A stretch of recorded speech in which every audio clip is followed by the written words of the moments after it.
नमस्कार मंडळी. तर चला मग आज मी भेंडीची भाजी बनवते. तर कशी बनवायची चला मग बघू. तर इथं अर्धा पाव भेंडी घेतली आहे. त्यानंतर भेंडी स्वच्छ धुवून घेतली, पुसून घेतली आणि बारीक कट करून घेतली.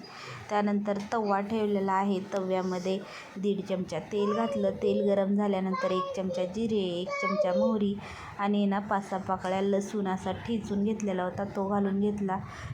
लसूण लालसर होऊ द्यायचा आहे. त्यानंतर भेंडी घालून घ्यायची आणि भेंडीचा चिकटपणा जाईपर्यंत चांगलं असं परतवून घ्यायचं आहे. आता बघू शकता भेंडीचा चिकटपणा गेलेला आहे. तर याच्यामध्ये चवीनुसार मीठ घालून घ्यायचं आहे. मीठ घालून झाल्यानंतर चांगलं असं मिक्स करून घ्यायचं. त्यानंतर मोठं वाटलेलं शेंगदाण्याचं कूट घालून घ्यायचं आहे आणि चांगलं असं मिक्स करून घ्यायचं आहे. अशा पद्धतीनं जर भेंडी बनवाल ना तर खूप छान आणि टेस्टी बनते आणि लहान मुलंसुद्धा आवडीनं खातात बघा. तर तुम्हाला जर याच्यामध्ये लाल तिखट घालायचं असेल तर घालू शकता.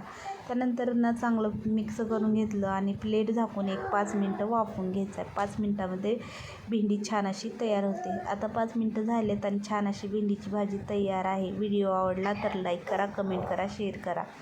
चॅनलवर नवीन असाल सबस्क्राईब